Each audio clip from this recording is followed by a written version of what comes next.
Hello, నేను Mahesh Vitta. Please do subscribe to JM TV.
పొద్దుటూరిగా మార్చేసాడు.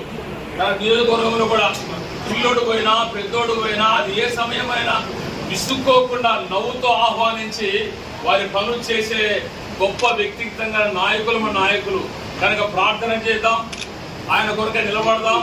మన అమూల్యమైన ఓటు వేయించి గతం కంటే ముచ్చటగా మూడోసారి మన జగన్ చూసి ముచ్చటగా మూడోసారి గెలిపించి మన పనులు సేవలు తీర్చుకుందాం. మంచి సేవకుడు, నేను ఎమ్మెల్యే ఫీలింగ్ ఎప్పుడు లేదు. అయ్యగారికి సేవకునిగా ఉన్నాడు.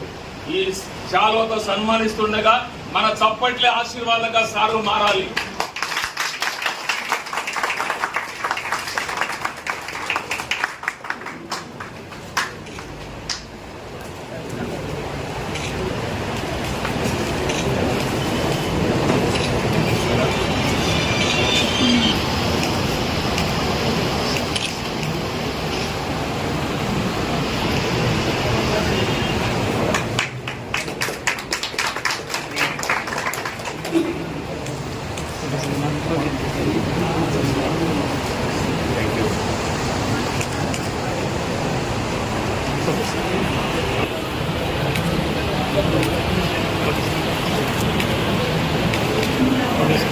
విలువైన సమయాన్ని నాకు కేటాయించినందుకు పేరున మనిషికి మీ బిడ్డలాంటి రాచమల్లు శిరస్సు వంచి హృదయపూర్వకంగా కృతజ్ఞతలు తెలియజేస్తా ఉన్నాను.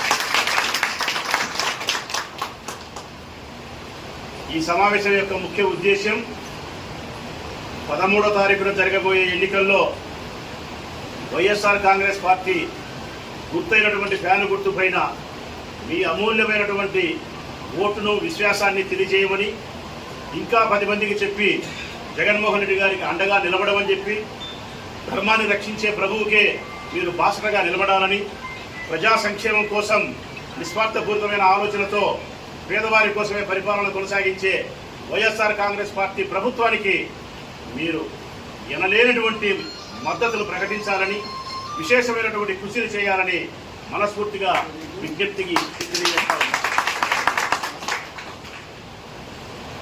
10 సంవత్సరాలుగా వైఎస్ఆర్ కాంగ్రెస్ పార్టీకి మీరు సహాయపడతా ఉన్నారు. ఈరోజు కొత్తగా సహాయపడతానని చెప్పి నేనేం అనుకోవడం లేదు. 2011లో జగన్మోహన్ రెడ్డి గారు బయటికి వచ్చినప్పటి నుంచి, పార్టీని స్థాపించినప్పటి నుంచి క్రైస్తవ కుటుంబాలన్నీ కూడా ఏకపక్షంగా జగన్మోహన్ రెడ్డి గారి పక్షాన్ని నిలబడినాయి. అందుకే మేము ప్రజాసేవ చేసే కార్యక్రమాలలో అందరికంటే భిన్నగా క్రైస్తవ కుటుంబాలను మరింత ప్రేమగా చూస్తున్న మాట వాస్తవం. పక్షపాత ధోరణితో మీరు చూస్తున్నారని చెప్పి ఎవరైనా మమ్మల్ని అడిగితే దానికి సమాధానం పక్షపాతం కాదు. అమితమైనటువంటి ప్రేమను చూపించి 95-96% క్రైస్తవ కుటుంబాలు వైఎస్ఆర్ కాంగ్రెస్ పార్టీకి మద్దతుగా నిలిచినప్పుడు వారి పట్ల కృతజ్ఞతా భావంతో ఉండాల్సిన పద్ధతి మాకు కూడా ఉంది కాబట్టి క్రైస్తవుల పట్ల మరింత ప్రేమను బాధ్యతను కలిగి ఉండాం. క్రైస్తవ కుటుంబాలు ఉండే పేదరిక నిర్మూలన కోసం కానీ బడుగు బలహీన వర్గాల యొక్క అభ్యున్నతి కోసం కానీ వైఎస్ఆర్ కాంగ్రెస్ పార్టీ విశేషంగా కృషి చేస్తూ ఉంది. నా వరకు నేను ఈ నియోజకవర్గ శాసనసభ సభ్యునిగా ప్రొద్దుటూరు నియోజకవర్గాన్ని పూర్తి స్థాయిలో అభివృద్ధి చేయడానికి విశేషంగా కృషి చేసి సఫలీకృతం కాగలిగినానని చెప్పి విశ్వసిస్తా ఉన్నా. ఒకవైపు అభివృద్ధిని, మరొక వైపు మానవతా విలువలతో పేద ప్రజలకు సహాయపడడమే నా మానవునిగా ధర్మం అని చెప్పి నమ్మిన వారిని, ఆ మానవతా హృదయంతో పేద ప్రజలకు సహాయం చేయాలని నమ్మిన ధర్మం సిద్ధాంతం బైబిల్ నుంచే రాచమల్లు తెలుసుకోగలిగినాడని మనస్ఫూర్తిగా నీకు తెలియజేస్తా ఉన్నా. నేను నమ్మిన సిద్ధాంతం తోటి మనుషులందరినీ ప్రేమించడం. నేను నమ్మిన సిద్ధాంతం నాకు చేతనైనంత సహాయాన్ని, సేవను మనుషులకు చేయడం. నేను నమ్మిన సిద్ధాంతం దయాత్మ హృదయంతో అందరినీ కూడా క్షమించగలిగినటువంటి విశాల హృదయం కలిగి ఉండడం. ప్రేమించడం, సేవించడం, క్షమించడం, ఇవే బైబిల్ సారాంశం. నేను నమ్మిన సిద్ధాంతం కూడా ఇదే. నా విజయ సోపానం కూడా ఇదే. నా విజయానికి మార్గాలు కూడా ఇవే.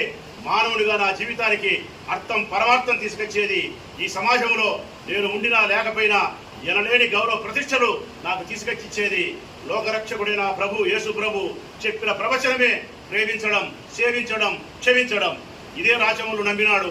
అందుకే రాచమల్లు ఈ విధంగా మీ చేత ప్రేమించబడతా ఉన్నాడని చెప్పి సగౌరవంగా తెలియజేస్తూ మీ ఆశీస్సులు, మీ మద్దతు నాకు ఎల్లవేళలా ఉండాలని చెప్పి మనస్ఫూర్తిగా కోరుకుంటూ సెలవు.